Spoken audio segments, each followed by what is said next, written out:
Ito pong sasakyan na to is DR17. Tinawag po DS17 pag Suzuki ang maker. Tinawag ito na DR17 kasi Nissan. Ito pong DR17 at saka DE17 ay pariha po ng engine. RO6E engine. Ito po ay dual transmission, naka-Tiptronic ito. Pero ito ay may sira na check engine. May problema po ito, check engine. Tignan nyo po.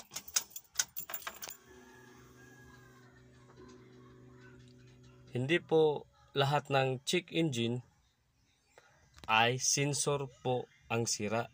Pwede pumutok lang ang fuse. Tignan nyo, check engine siya. Dapat pag inon ko to, mawawala yung check engine. Tignan nyo. Kita nyo, check engine siya. Check engine. Pero, fuse lang po ang sira nito.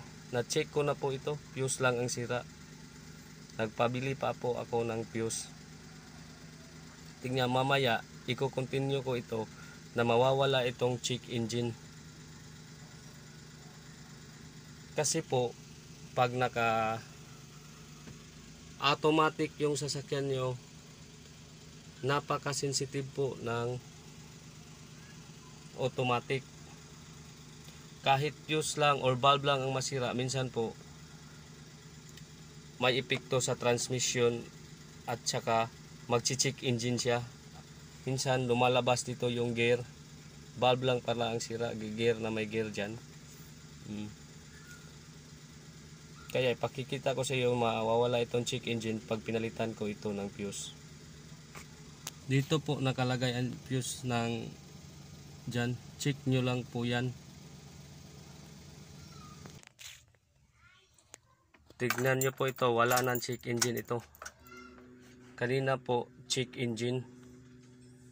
Kasi napalitan ko na ang fuse na pumutok. May nagsabi sa akin, sensor daw.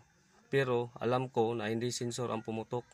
Ang nasira ko kasi may nag-wiring nito. Fuse ang pumutok. Alam ko. Tignan nyo, wala nang check engine.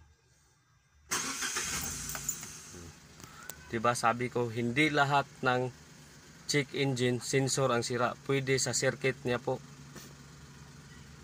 Wala nang check engine. Sa susunod na video, ipapakita ko kung paano ko ito matatanggal yung ABS indicator. Possible po din ito na fuse din or may sira po ang isang ABS sensor. Pero ito po ay hindi po base sa makina. Sa kanyang brake po itong ABS. Yan po, at maraming salamat na sa panood nyo ng aking video.